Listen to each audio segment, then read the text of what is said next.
सनातन परमेश्वर को महिमा, आदर, स्तुति, आराधना मिले। और आप सभी मसीही प्रियजनों को वंदना पेश करता हूं। जय मसीह की।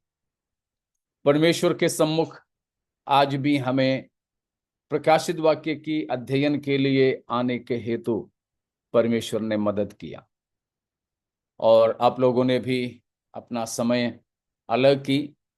पहले नहीं हो पाएगा सोचा था, इसलिए मैंने ऐसा मैसेज किया था, लेकिन आप लोगों ने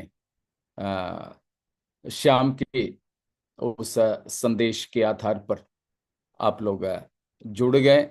मैं आपका भी आभार हूं। परमेश्वर एक साथ में हमें आशीषित करें। हम प्रकाशित वाक्य की पुस्तक में प्रवेश करेंगे। आपको याद होंगे हम कहाँ तक पहुंचे थे ना, कौन सा अध्याय में थे? आशीष 11वें अध्याय के 18वें पद तक हो गया था। जी हाँ, प्रकाशित वाक्य की 11वें अध्याय में हम हैं। उसमें 8वां वचन तक हम लोग पहुंचे थे, जिसमें हमने देखा दो गवाहों की सेवकाई। और उनकी सेवकाई जब पूरा हुआ तो अथाह कुंड से आने वाला उस पशु, जो झूठा मसीह है, विरोधी मसीह है, इन दोनों गवाहों से लड़कर उन्हें मार डालता है। उसमें से हम सीखे थे कि परमेश्वर जो काम हमें सौंपे हैं वो पूरे किए बिना कोई भी हमें नुकसान नहीं पहुंचा सकते हैं। और सेवकाई हमारा पूरा हो गया तो फिर हमें यहां रहना भी नहीं है। हम लोग तो शायद चाहते हैं लंबे समयों तक जिंदे रहें और इस संसार में रहें। शायद और लोग भी चाहते हैं हमारे लिए।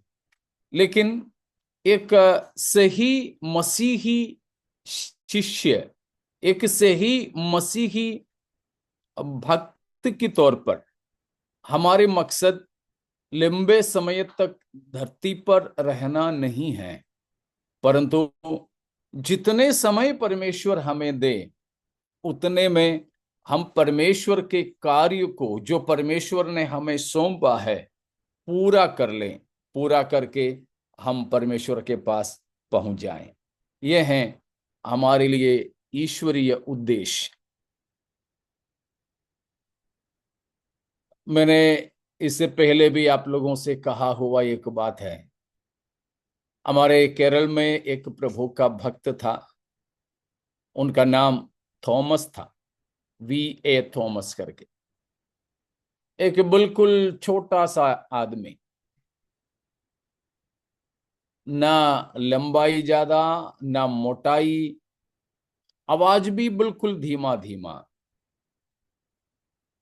लेकिन बहुत कट्टर प्रचारक था। तो एक बार एक बुजुर्ग प्रभु के दास ने उनसे कहा कि थोमा, तुम्हारे कहना तो सब सही है, लेकिन इतना कट्टर कट्टर होकर मत बोलो। थोड़ा सा नरम नरम होके, थोड़ा सा, और मतलब हमारी भाषा में मक्खन लगाकर, थोड़ा सॉफ्ट, नरम से बोलो। तो वो थोमा प्रचारक ने अपने ही शैली में कहा कि साहिब, आपने तो खुदा का काम रोजगारी में लिया हो, लेकिन मैंने तो ठेकेदारी में लिया। फर्क समझ में आता है ना? रोजगारी में काम करने वाला काम जल्दी नहीं निपटाता है, वो खींचता है। जितना दिन खींचेगा उतना उसको फायदा है। लेकिन ठेके में काम लेने वाला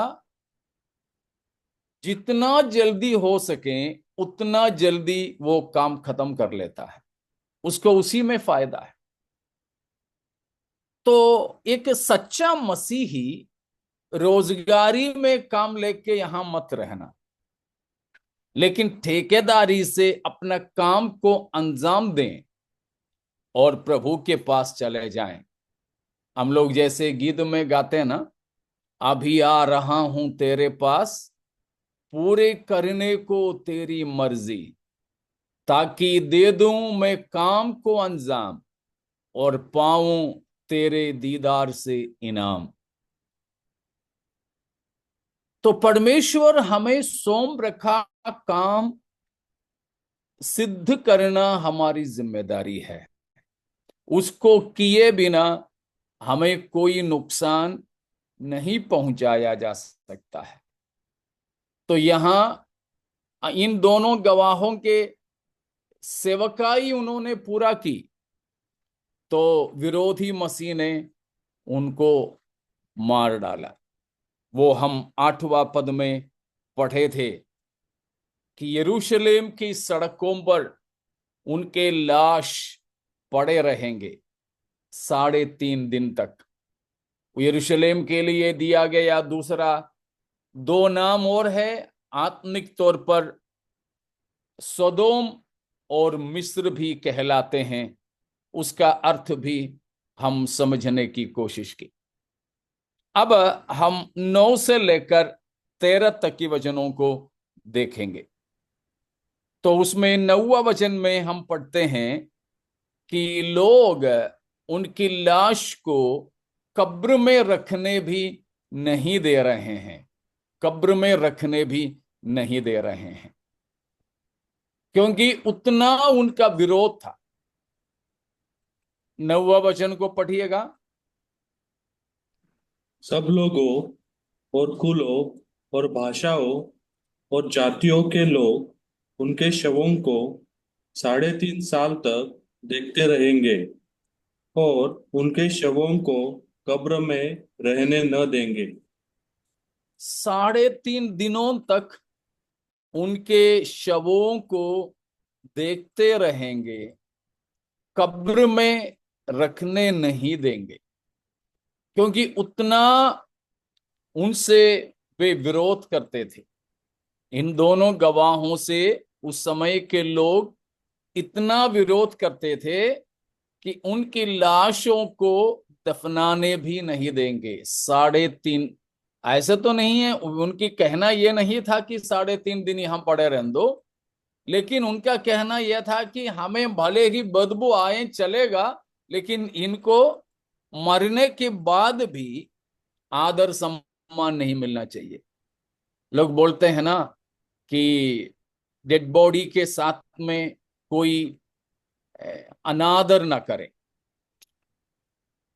हमें मालूम है सड़कों से भी कोई अर्थी लेकर शव शरीर को लेकर के जाते हैं, तो गाड़ी वाले, यात्रा करने वाले सब बिल्कुल उसको जगह देते हैं।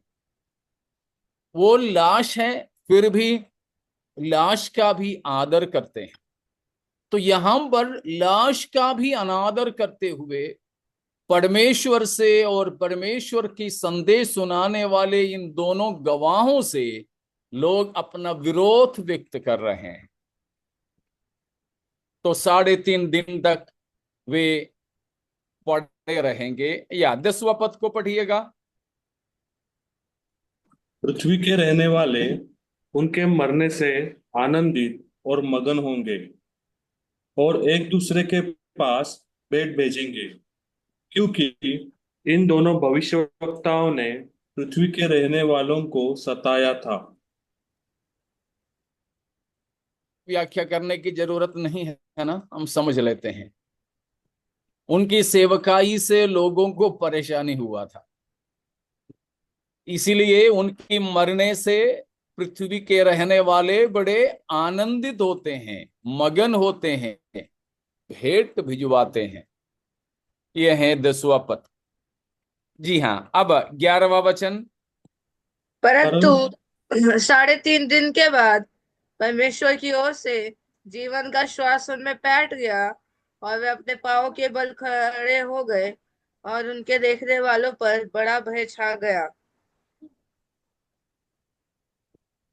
11वां वचन में 11, 12, 13 वचनों में उनके मरने के बावजूद भी परमेश्वर के अजंभे के काम खत्म नहीं हुआ।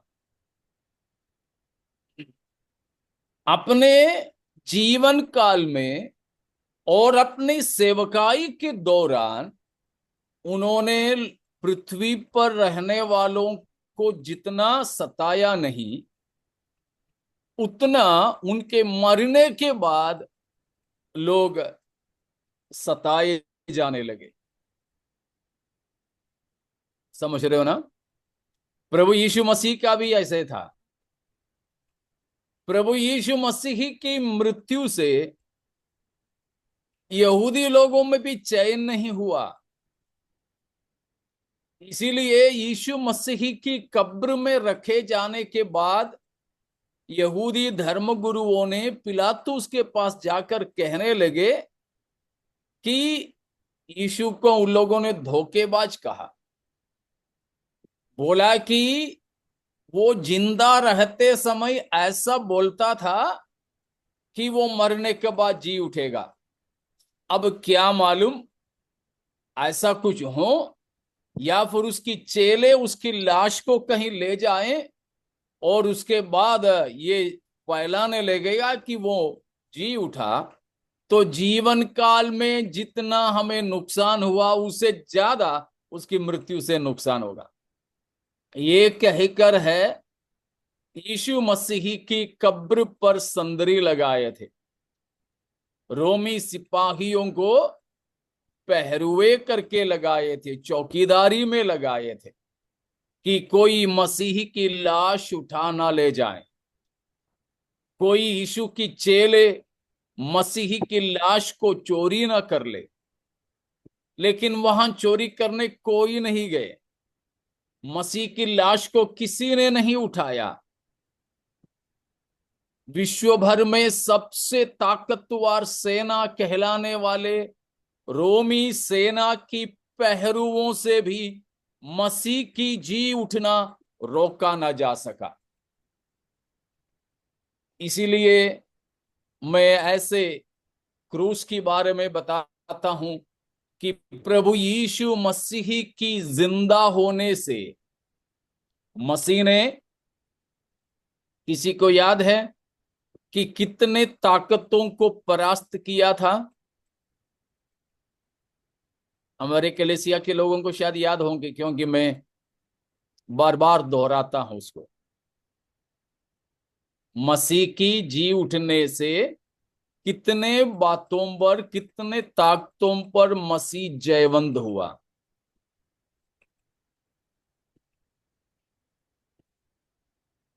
याद नहीं? 11 नहीं। 7 कितना अनु? 7 पास पास है। 5 नहीं सर, मुझे 7 ऐसा लगता ठीक है, कौन कौन सा है? पहले प्रभु यीशु मसीह मृत्यु के स्वाभाविक शक्ति को हराया। दूसरा, सड़ाहट की स्वाभाविक शक्ति को हराया, natural powers of death and decay. ये दोनों, मृत्यु और सड़ाहट, उन दोनों को जो स्वाभाविक है हराया। यहूदी धर्म की धार्मिक शक्ति को, रिलीजियस पावर को हराया। चौथा, मिलिट्री पावर, रोमियों के सैनिक ताकत को हराया, मिलिट्री पावर को। और प्रभु यीशु मसीह के कब्र में सरकार की तरफ से मोहर लगवाया था। तो political power of Roman government, रोमी सरकार के राजनीतिक ताकत को भी मसीह ने हराया।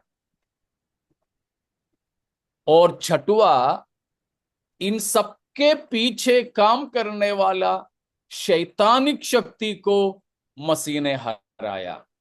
शैतानिक शक्ति को।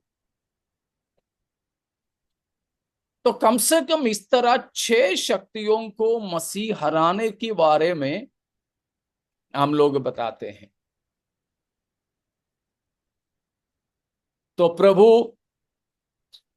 यीशु मसीह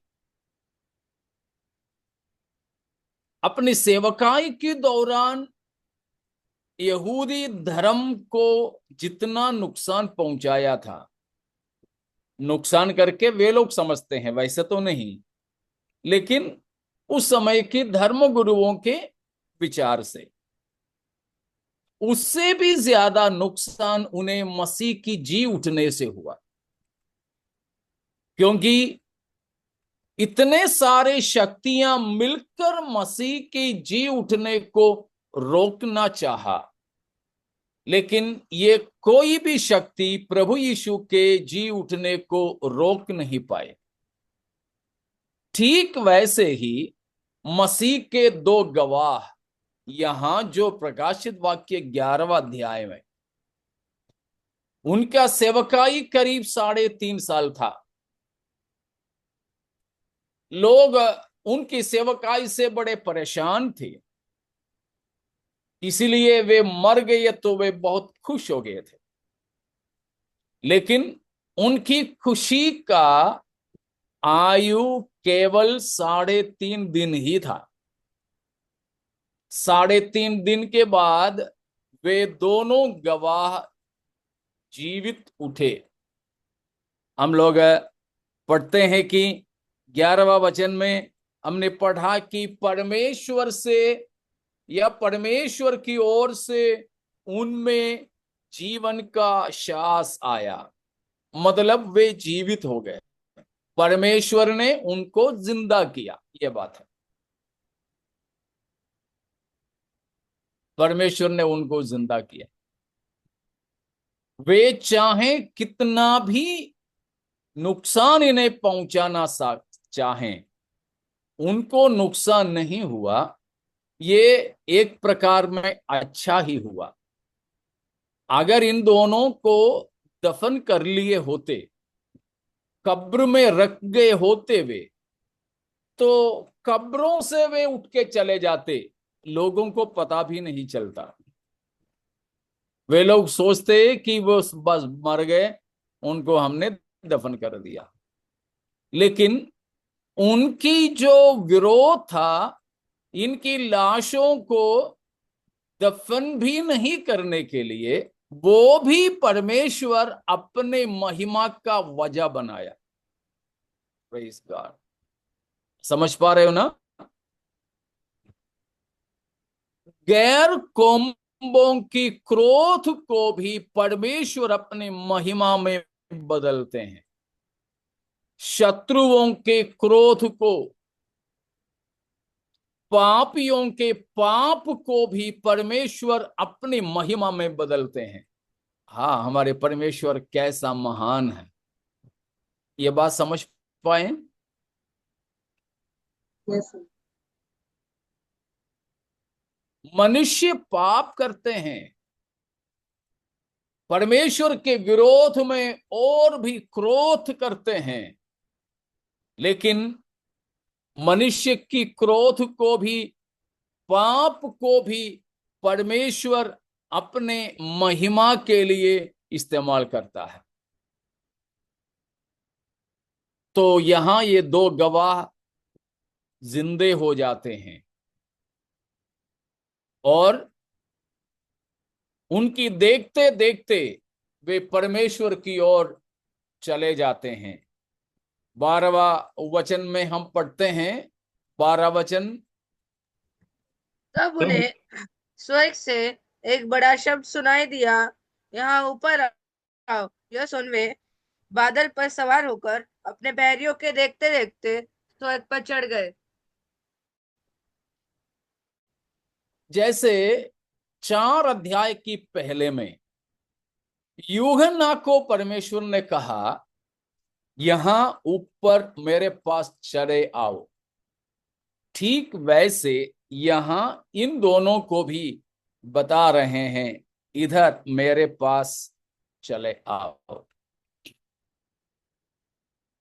ये वचन को लेकर के कुछ लोग ये मानते हैं कि प्रभु यीशु मसीह के कलीसिया की उठा लिया जाना महाक्लेश के बीच में होंगे करके, मिड ट्रिबुलेशन रैप्चर, महाक्लेश के बीच में कलीसिया उठा ली जाएगी मानने वाले लोगों का ये वचन है आधार।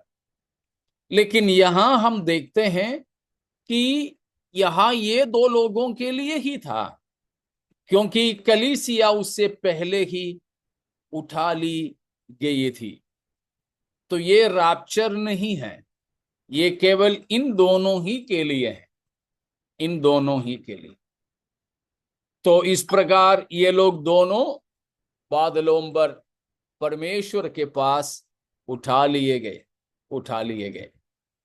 जान लीजिए प्यारों, शारीरिक मृत्यु प्रभु के भक्तों के लिए एक नुकसान नहीं है।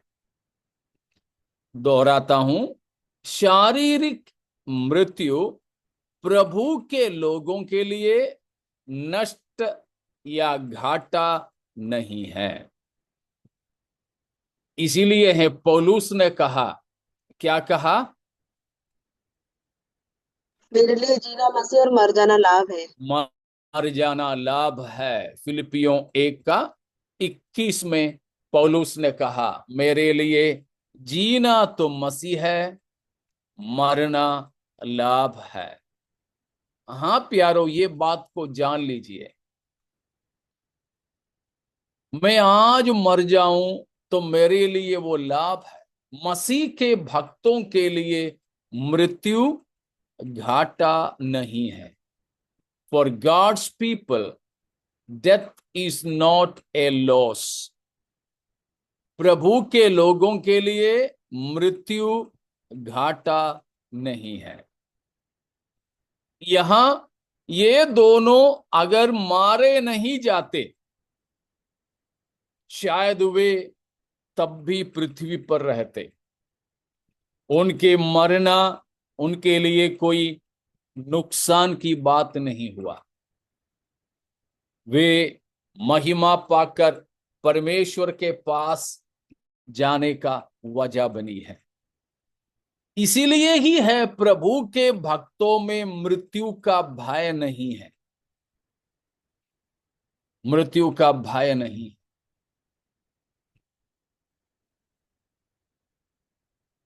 आपने सुने होंगे शायद, यूहन्ना, हमारे प्रेरित यूहन्ना के एक चेला था पोलीकार्प नाम का, और उनकी तरह और भी कई सारे लोग थे उस समय, पहली सदी में, दूसरा सदी में और तीसरा सदी में भी शहीद हुए थे, प्रभु के लिए मारे गए थे।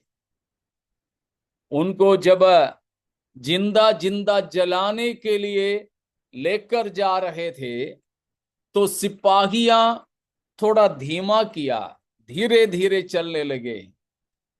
तो ये प्रभु के भक्तों ने सिपाहियों से कहा, आप मुझे मारने तो ले जा रहे हो, थोड़ा जल्दी करो,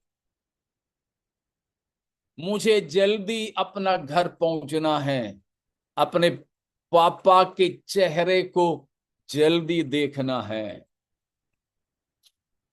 ऐसा लगता ना, हम लोग भी कहीं जब अपने घर जा रहे होते हैं, कहीं दूर से हम आ रहे होते हैं, तो ऐसा लगता है कि गाड़ी में स्पीड कम है।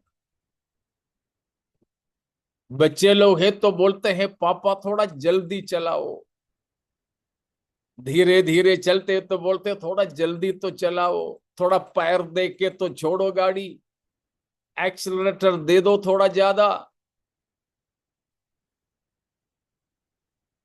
तो जल्दी पहुंचना। इसीलिए प्रभु के लोगों को मृत्यु से डर नहीं है। मृत्यु भी हमारे लिए लाभ है।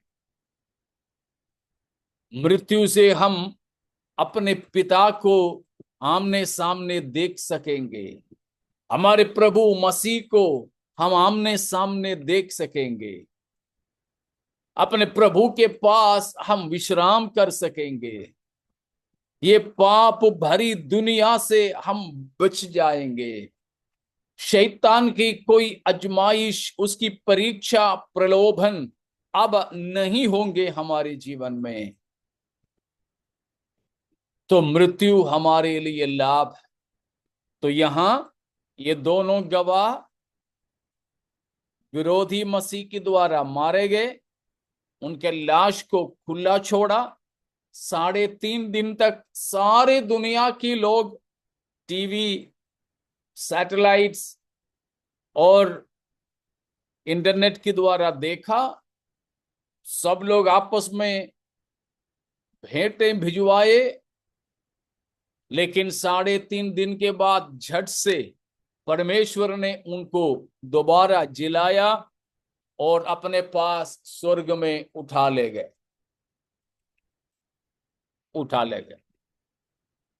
उसके बाद में 13वां वचन में लिखा है, उसके बाद एक और घटना हुआ। फिर उसी घड़ी एक बड़ा भूकंप हुआ और नगर का 10वां भाग गिर पड़ा, और उस भूकंप से 7,000 मनुष्य मर गए और शेष डर गए और स्वर्ग के परमेश्वर की महिमा की। बड़ा भूकंप हुआ, उनके चले गए।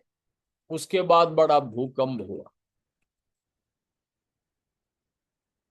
यरूशलेम नगर के शहरपनाह या नगर ही 10वां अंश गिर गए और 7,000 लोग मर गए और बाकी बचे हुए लोगों में डर छा गए। एक और खास बात यहां पर है, अभी भी हमारे दुनिया में देखिए, हमारी पृथ्वी भर में काफी नुकसान, प्रकृति का कई बाधाएं सब तो हैं, फिर भी दुनिया अभी भी टिकी हुई है। कारण क्या मालूम? परमेश्वर के भक्त लोग अभी भी यहां हैं। कुछ लोग अभी पिछले हफ्ता हमारे देश और पाकिस्तान के बीच में संपूर्ण युद्ध की माहौल तो नहीं आए, फिर भी तो युद्ध चल रहा था। तो ऐसे दो देशों में युद्ध होता है तो भारत पाकिस्तान में कुछ नुकसान पहुंचाने से पहले ही उस इलाके में रहने वाले सब भारतीयों को वहां से हटाया। हर देश ऐसे करती है। उसी तरह अभी परमेश्वर पृथ्वी पर क्यों ऐसी विपत्ति नहीं भेजता है जिससे सत्यानाश हो जाए? इसीलिए कि स्वर्ग के नागरिक कुछ लोग यहां रहते हैं। कौन है स्वर्ग के नागरिक जो यहां रहते हैं? हम लोग हैं, मैं और आप। इसीलिए परमेश्वर तब तक पृथ्वी पर ऐसा नुकसान नहीं भेजेगा जब तक खुदा के लोग, परमेश्वर के पवित्र लोग यहां रहते हैं। क्योंकि परमेश्वर के एक सिद्धांत है, परमेश्वर का एक व्यवस्था है। वो है, हम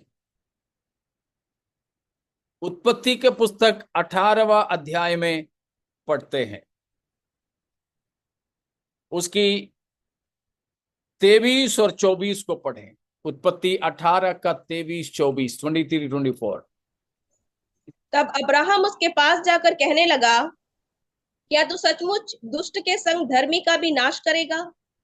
कदाचित उस नगर में 50 धर्मी हो, तो क्या तू सचमुच उस स्थान को नष्ट करेगा और उन 50 धर्मियों के कारण जो उसमें हो ना छोड़ेगा?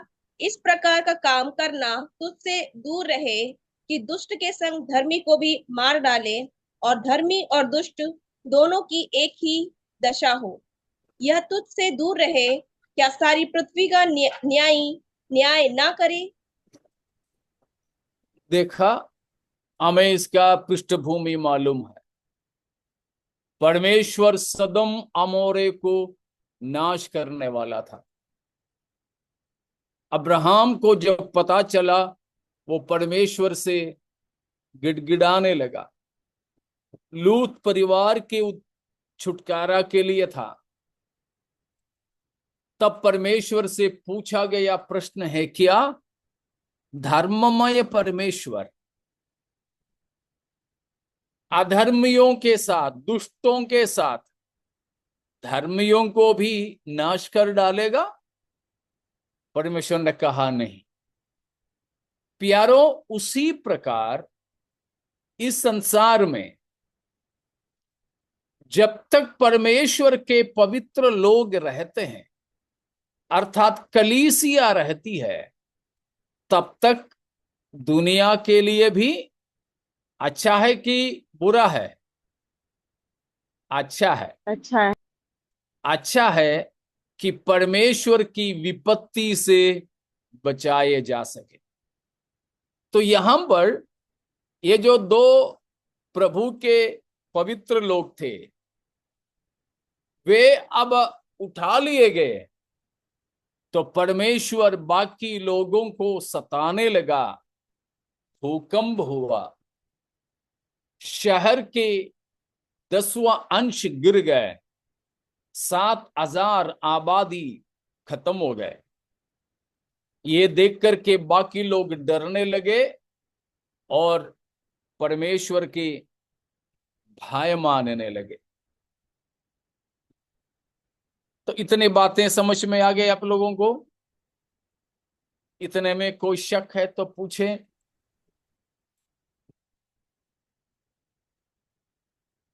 कुछ नहीं। तो 14वें वचन को पढ़िएगा।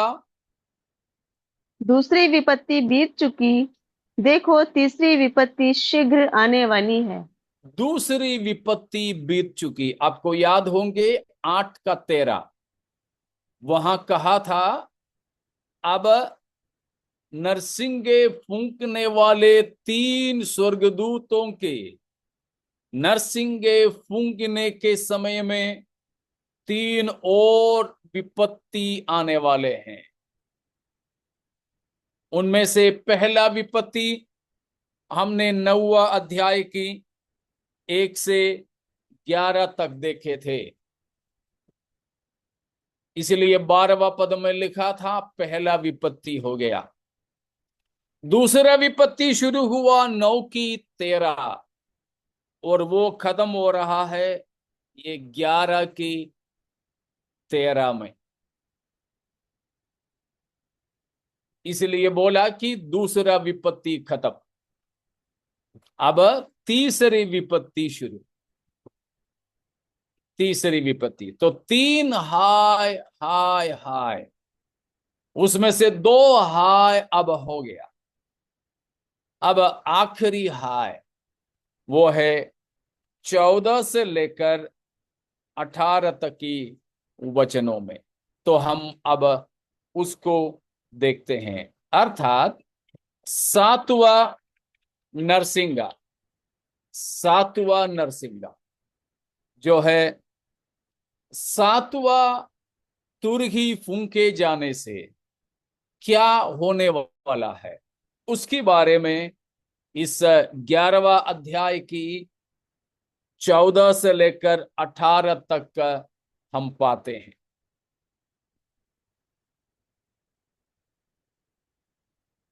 15वां पद को पढ़िए। जब सातवें जब दूत ने सातवें तुरही फूंकी दूत तो स्वर्ग में से इस विषय के बड़े बड़े शब्द होने लगे, जगत का राज्य हमारे प्रभु का और उसके मसीह का हो गया, और वह युगानुयुग राज करेगा। तो 15 से लेकर 18 तक की पदों में जो सातवां तुरही फूंके जाने की समय है, हम देखते हैं कि प्रभु यीशु मसीह का शासन शुरू है। तो वो हम पर बताया है, जो 15वां पद में हम पढ़े कि जगत का राज्य हमारे प्रभु, मतलब हमारे परमेश्वर और मसीह पृथ्वी का राज को अपनाता है। यानी अभी तक कौन पृथ्वी के राज कर रहा था? मानवीय गवर्नमेंट्स, सरकारें। लेकिन मानवीय शासन खत्म करके ईश्वरीय शासन शुरू हो रहा है। ठीक है ना? ह्यूमन गवर्नमेंट्स, मनुष्यों की सरकार का अंत करके यहां मसीह का सरकार, परमेश्वर का राज्य उदय हो रहा है। ये स्वर्ग में बड़ा आनंद की बात है। स्वर्ग में बड़ा आनंद की बात है। उस समय 16वां वचन में हम पढ़ते हैं, जो हम 14 अध्याय में 24 प्राचीनों को देखे थे। अध्याय 4 में बीच में परमेश्वर की सिंहासन की चारों ओर 24 सिंहासनों में बैठे 24 प्राचीन। 14 अध्याय में भी जब 4 प्राणी परमेश्वर को महिमा देते थे, तो ये 24 प्राचीन नीचे सिंहासन से उतरकर सजदा करते थे, परमेश्वर के सामने झुककर दंडवत करते थे। इधर भी वही बात है। 16वां वचन को पढ़ेंगे। तब 24 प्राचीन जो परमेश्वर के सामने अपने अपने सिंहासन पर बैठे थे, मुंह के बल गिरकर परमेश्वर को दंडवत करके यह कहने लगे, हे सर्वशक्तिमान प्रभु परमेश्वर, जो है और जो था, हम तेरा धन्यवाद करते हैं कि तूने अपनी बड़ी सामर्थ को काम में लाकर राज्य किया है। 18 भी पढ़ लीजिए। जातियों ने क्रोध किया, पर तेरा प्रकोप आ पड़ा, और वह समय आ पहुंचा है कि मरे हुओं का न्याय किया जाए, और तेरे दास भविष्यद्वक्ताओं और पवित्र लोगों को और उन छोटे बड़े को जो तेरे नाम से डरते हैं बदला दिया जाए, और पृथ्वी के बिगाड़ने वाले नष्ट किए जाए। Praise God. तो ये 7वां तुरही फूंके जाने से हम यहां देखते हैं कि परमेश्वर का क्रोध, परमेश्वर का न्याय पृथ्वी पर रहने वालों पर पूरा हो जाता है। मानवीय सरकारों को हटा देते हैं। यीशु मसीह राजा बनकर शासन ले लेता है। शैतान को और शैतान की द्वारा शैतान की इच्छा पूरा करने वाले मानवीय शासनों को भी हटा देता है, और सब मनुष्यों के पाप के बदले उन्हें न्याय करता है। तो कुल मिलाकर ये 7वां तुरही फूंका जाना, या तीसरा जो विपत्ति है, वो है मानवीय शासन को हटाना, परमेश्वर का शासन को संस्थापित करना। उस समय स्वर्ग में जो होता है वो है हम यहां जो देखते हैं। स्वर्ग में 24 प्राचीन परमेश्वर के सिंहासन के सामने गिर पड़कर परमेश्वर को महिमा देता है।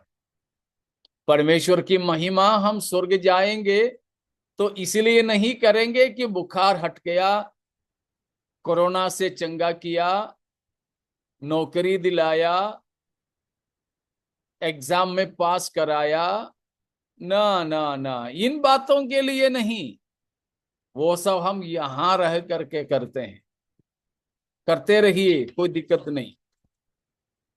लेकिन हम स्वर्ग जाएंगे तो परमेश्वर की स्तुति करने की, परमेश्वर की महिमा करने के वजह यहां पर है।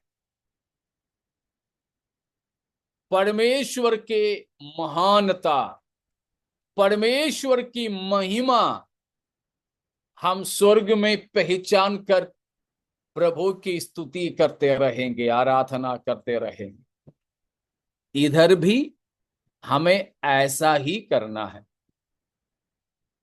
जरूर हमें मिलने वाला चंगाई, आशीष, सुरक्षा, पढ़ाई, नौकरी, पति पत्नी, बच्चे, सबके लिए धन्यवाद कीजिए। उसमें से एक भी बात के लिए धन्यवाद किए बिना ना छोड़ना, ठीक है। इसीलिए हम खाना मिलते हैं तो, दाल रोटी है तो भी, नहीं तो सूखा रोटी और प्याज ही है तो भी हम हाथ में लेकर धन्यवाद करते हैं, प्रभु इस भोजन वस्तुओं के लिए धन्यवाद। जरूर हम धन्यवाद कीजिए। कुछ लोग हैं सादा पानी भी प्रभु का धन्यवाद करके ही पीते हैं, अच्छी बात है। सब कुछ के लिए धन्यवाद दीजिए। हम अपने बच्चों को भी वो बात सिखाएं। एक इरेसर, अभी स्कूल खुलने वाला है, 1 रुपया का एक इरेसर रबड़, वो भी बच्चों को मिले तो बच्चों को सिखाएं, इसके लिए भी प्रभु का धन्यवाद करें। एक 2 रुपया का पेन, 50 पैसे का पेंसिल, सबके लिए प्रभु का धन्यवाद करना हमारे बच्चों को भी सिखाइए। सब बातों में धन्यवाद देना, वो प्रभु की इच्छा है हमारे लिए। पहला थिस्सलुनीकियों 5 अध्याय में हम लोग पढ़ते हैं, ये तुम्हारे लिए परमेश्वर की इच्छा है कि क्या करो तुम, सब बातों में परमेश्वर का, हर बातों का धन्यवाद, हाँ, धन्यवाद धन्यवाद करो। सब बातों में हम परमेश्वर का धन्यवाद करो। उस तरह परमेश्वर की इच्छा हमारे प्रति है। 18वां वचन में,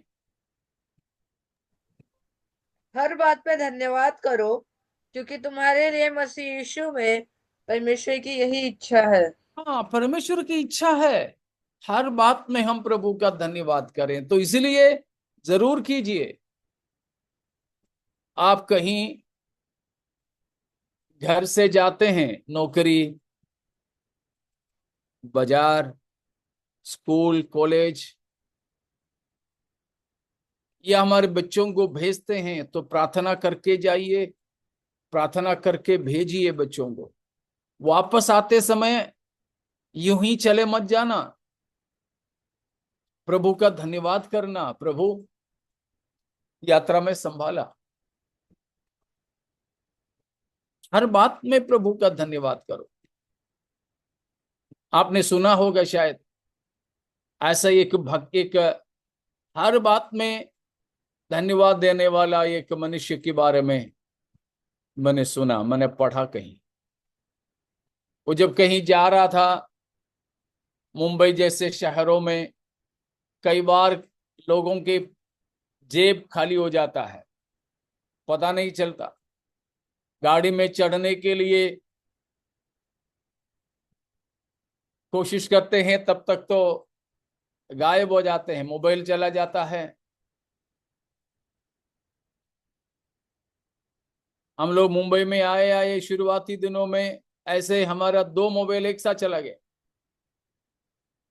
मेरे पिताजी खत्म हो गया था, उसके बाद हम लोग वापस आ रहे थे। उस समय रूफस हाथ में हम उठाने लायक उम्र में था, छोटा सा बच्चा। हमको आरक्षण नहीं मिला था, लोकल डिब्बा में चढ़कर आ गए। शायद पनवेल में आए, पनवेल तक तो था, पनवेल से हम लोग उतरे, बस मोबाइल गायब। ऐसा एक भक्त, उनका जो है मनी पर्स था वो किसी ने उड़ा लिया। उनको पता चला कि उनका पर्स किसी ने जेब काटा, तो धन्यवाद करने लगे, परमेश्वर आपका धन्यवाद हो। ऐसे समय में हम लोग धन्यवाद कर पाते? शायद नहीं। तो ये भक्त ने किया, प्रभु धन्यवाद। लोगों ने पूछा क्यों भाई, तुम्हारा पर्स उठा लिया इसलिए? उसने कहा कि परमेश्वर धन्यवाद, मेरा पर्स किसी ने जेब काटा मेरा। मैं आपका धन्यवाद करता हूं कि मेरे ही तो जेब काटा, मेरे से भी गरीब लोग थे, उनका जेब तो नहीं काटा। धन्यवाद। दोबारा कहा, प्रभु धन्यवाद, मेरा पर्स ही तो उठाया, और भी कुछ पैसा और भी कहीं रखे थे, वो कुछ नहीं उठाया, वो तो बच गया। धन्यवाद। इस तरह कई बातों के लिए धन्यवाद दे देकर आखिरी में बोला, परमेश्वर मैं आपका धन्यवाद इसलिए भी करता हूं कि मेरा ही तो जेब किसी ने काटा, मैंने तो किसी का जेब नहीं काटा। धन्यवाद पिता। मतलब नुकसान के समयों में भी हम क्या कर सकते हैं? परमेश्वर का परमेश्वर का धन्यवाद। हाँ, हर समय, हर समय। पास हो तब भी, फेल हो तब भी, ज्यादा मार्क्स मिले तब भी, कम मिले तब भी, लापरवाह मत हो ना इस वजह से, ठीक है? हाँ। तो हमें परमेश्वर का धन्यवाद हमेशा और हर बात के लिए करना चाहिए। वो यहां रहते समय ठीक है करते रहें, लेकिन उसके साथ साथ में हम ये प्रशिक्षण भी करें कि स्वर्ग में जाकर के हम किस बात के लिए प्रभु का धन्यवाद करेंगे। उधर तो परीक्षा नहीं है, वहां रोड एक्सीडेंट्स नहीं है, वहां सिग्नल क्रॉस करके ओवर स्पीड का फाइन आने वाली बात नहीं है, वहां ना कोरोना है ना कोलरा है, ऐसे कुछ नहीं है। फिर वहां जाके हम प्रभु का धन्यवाद करने की, स्तुति करने की बात है। हमने इसे पहले भी सीखे थे, अध्याय 4 में, अध्याय लेना ही 5 योग्य में है। सब। हाँ, अब यहां पर हम पा रहे हैं 11 का 16 में कि वे दंडवत करके 24 प्राचीन कहते हैं, सर्वशक्तिमान परमेश्वर जो हैं और जो था और जो आने वाला है, तो महान सामर्थ्य के साथ राज करता है, इसीलिए धन्यवाद। प्यारो, अभी भी जब हमारे विपरीत में काम सब होता है, तब भी ये वचन लेकर परमेश्वर का हम स्तुति कर सकते हैं। परमेश्वर, अभी भी राज किसका है? आप ही का है। हालेलुया। राज आपका ही है। कोई हमें नुकसान कर दे, हम अपने प्रभु से कहें, अभी भी राजा आप ही है। हमें ये बात पहचानना है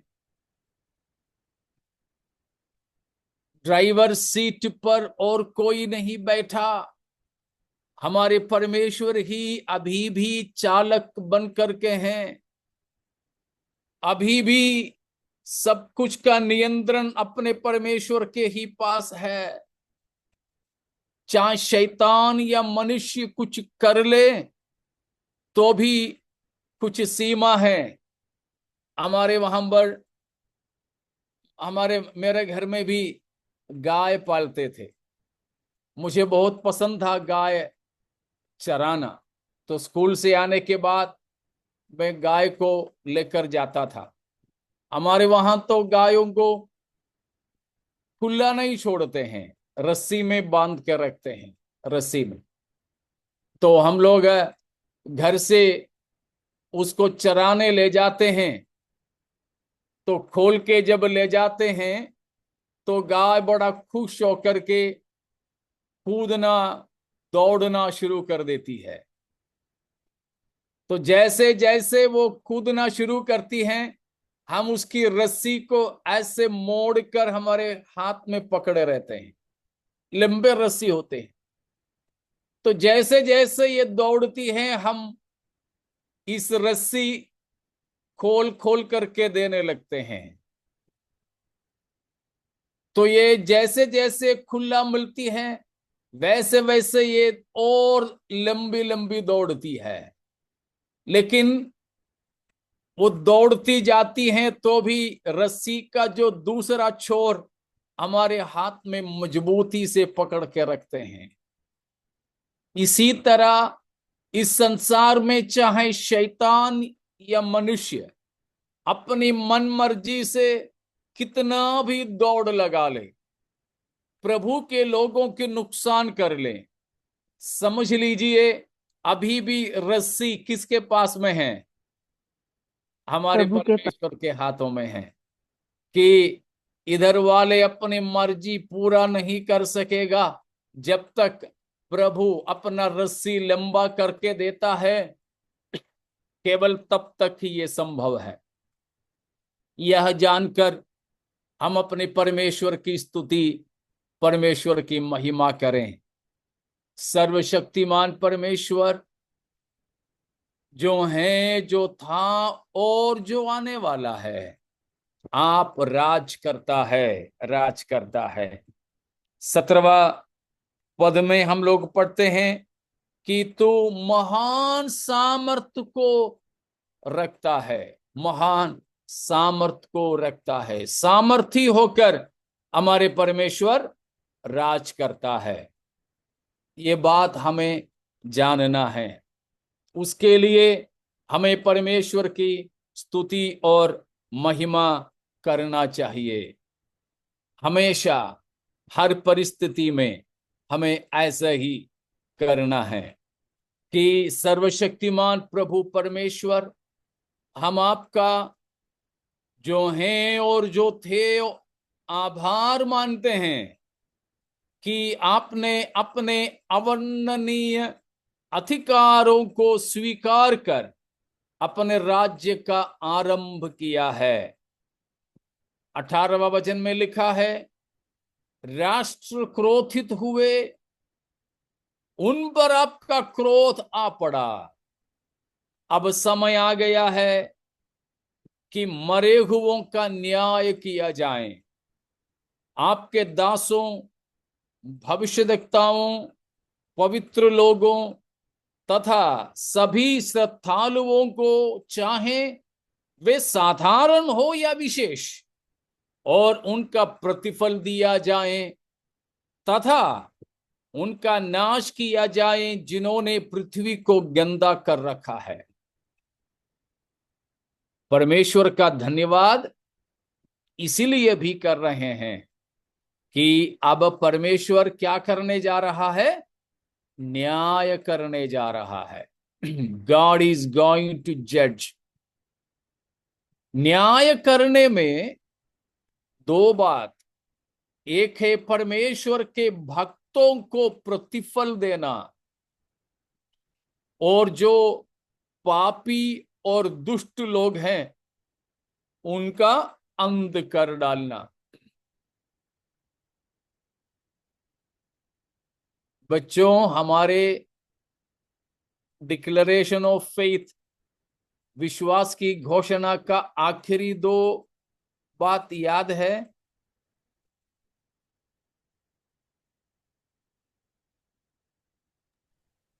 अब बताइए। In the premillennial We coming of believe in the premillennial second coming of Jesus, second coming of Jesus, first to resurrect the righteous and to catch away the living to him in the air, second to reign on the earth. We believe in okay okay okay, in ठीक है ठीक है। अगला दूसरा कोई बताइए। Very good अंश। 14वीं last वाला। सामुएल रोहन कोई तो बता रहा था ना?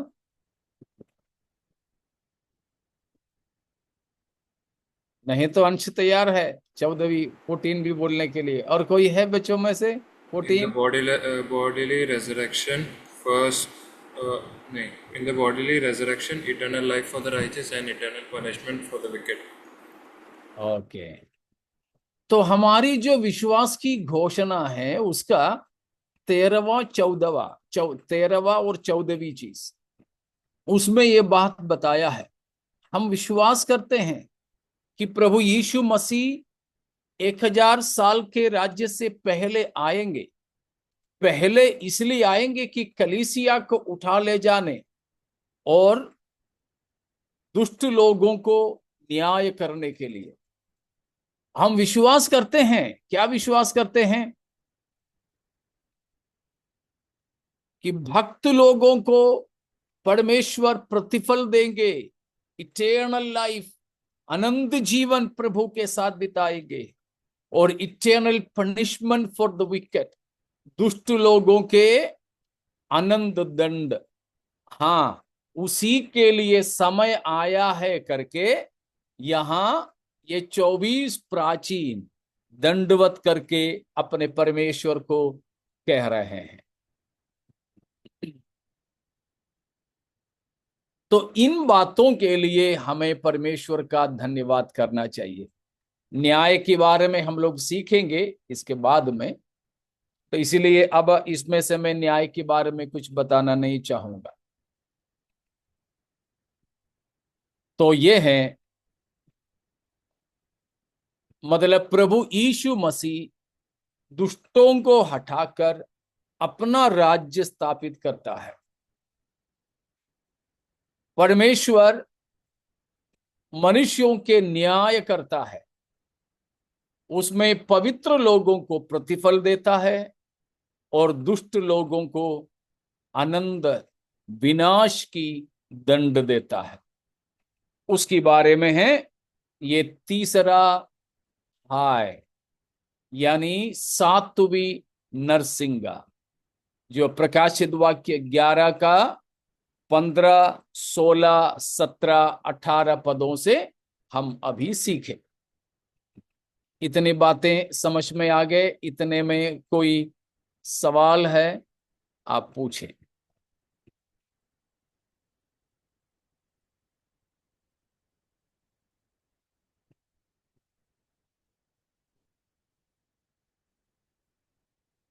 कुछ नहीं तो ठीक है, हम 11वां अध्याय की आखिरी वचन भी पढ़ करके समाप्त करेंगे। प्रभु की आगमन में देरी है, तो अगले हफ्ता हम 12वां अध्याय को शुरू करेंगे। 19वें पद को पढ़िए। तब परमेश्वर का जो मंदिर स्वर्ग में है वह खोला गया, और उसके मंदिर में उसकी वाचा का संदूक दिखाई दिया, और बिजलियां और शब्द और गर्जन और भूकंप हुए और बड़े ओले पड़े। जब 18वां वचन तक इस पृथ्वी का शासनों को हटा के परमेश्वर अपना शासन को संस्थापित करता है, तो उसके बाद स्वर्ग खुल जाता है। स्वर्ग की दर्शन यूहन्ना देख पा रहा है। स्वर्ग में हमने ये बात 14 अध्याय में भी पढ़े थे। जब स्वर्ग खुल जाए तो स्वर्ग की सबसे खास नजरिया क्या है?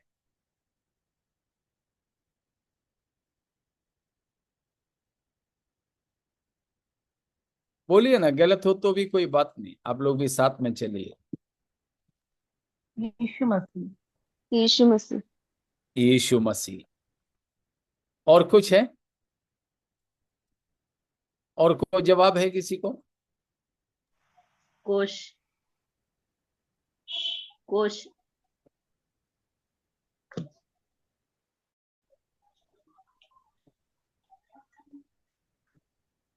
क्रूस बोले क्या आंटी? नहीं नहीं, कोश कोश दृष्टिस पडला।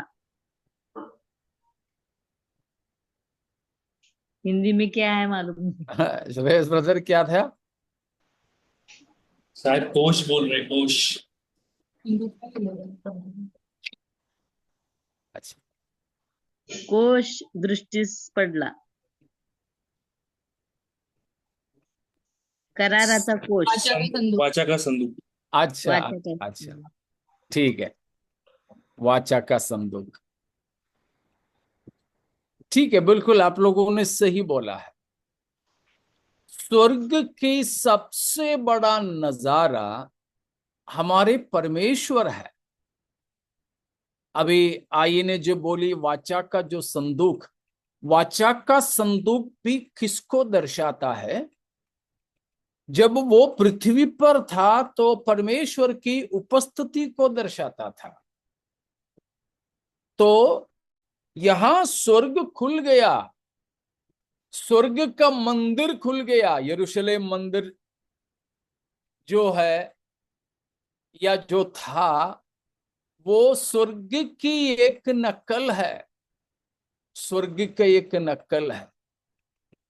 कई सारे लोग सोचते हैं स्वर्ग में जाऊंगा तो सोने का सड़क है।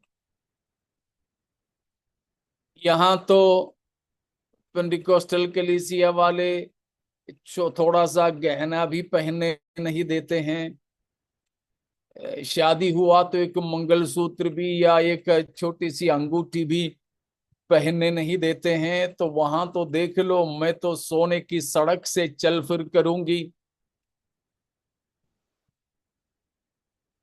और यहां तो एक पेरू भी खरीदना बड़ा मुश्किल हो जाता है। वहां तो जीवन का वृक्ष का फल तो फ्री में मिलेगा, मैं तो खूब खाऊंगा।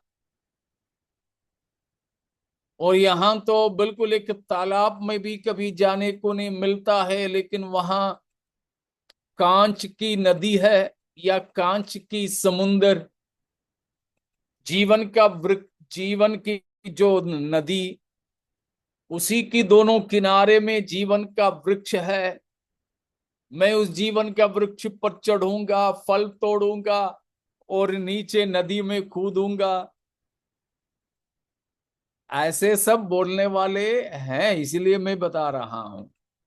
लोग इसीलिए स्वर्ग जाना चाहते हैं कि जीवन के नदी के किनारे में जो जीवन का वृक्ष पर चढ़कर फल तोड़ के नदी में कूदें, नदी में तैरते। वहां तो मृत्यु है ही नहीं, इसीलिए तैरना नहीं भी आए तो कूद सकते हैं, मरेंगे नहीं।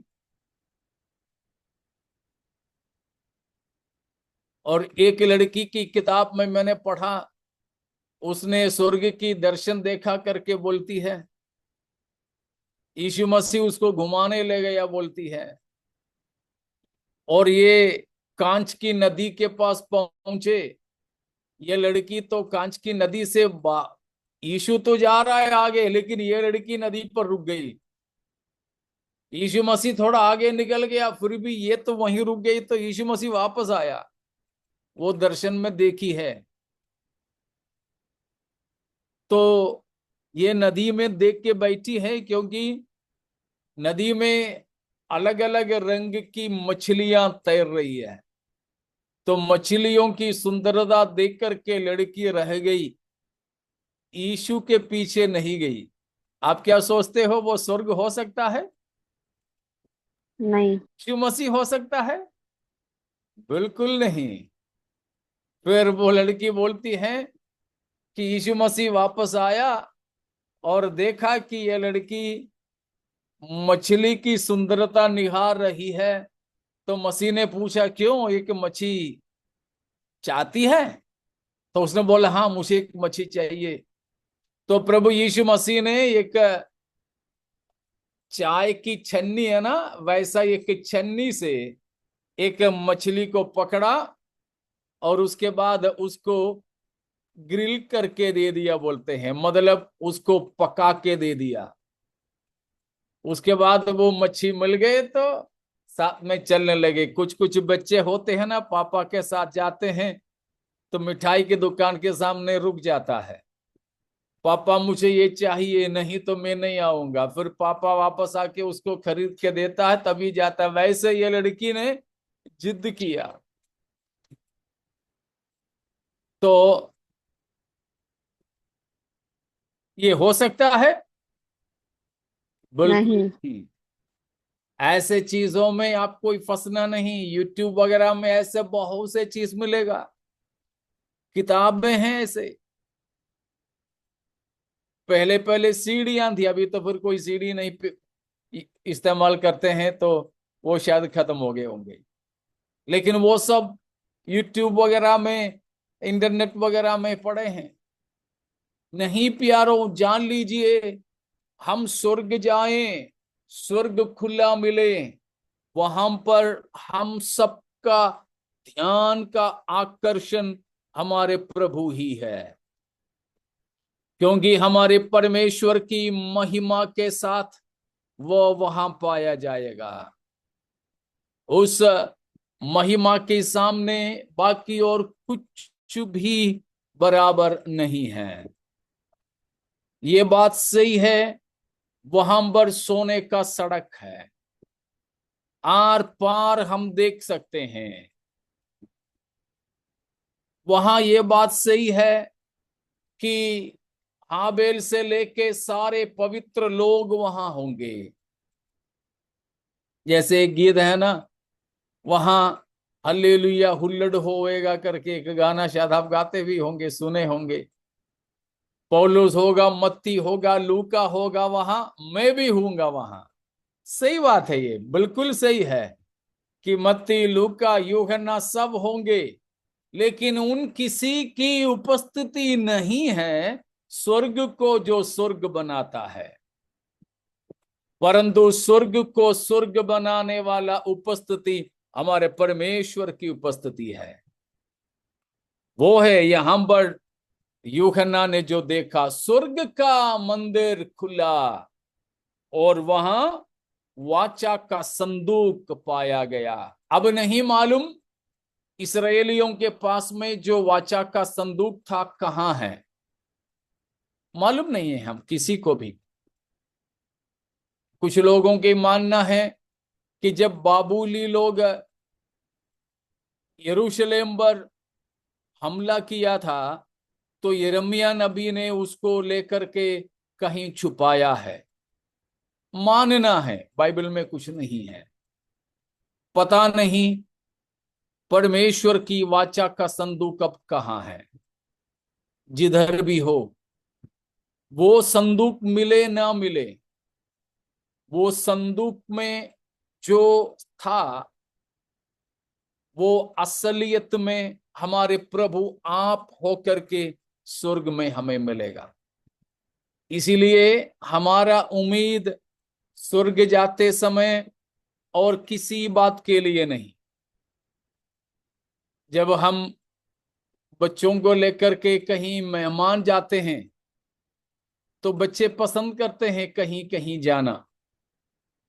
वहां जाते समय उनको कोई खास चीज खाने को मिलेगा, खेलने को मिलेगा, वो सब होंगे। लेकिन हम लोग जब अपने गांवों में जाते हैं, पापा मम्मी से मिलने जाते हैं, तो हमारे लिए सबसे खास वहां पापा मम्मी हैं। उसी तरह स्वर्ग का सबसे खास बात हमारे परमेश्वर आप है। इसीलिए उसी उम्मीद से कम हमारे जीवन में कुछ नहीं होना चाहिए। बस हम अपने प्रभु को आमने सामने देखेंगे। उस इरादे के साथ मसीह से मिलने के लिए आइए अपने जीवनों को हम समर्पित करते हुए प्रभु से विनती करेंगे। हालेलुया। इतने में कोई शक है तो आप पूछें, नहीं तो हम प्रार्थना में जाएंगे।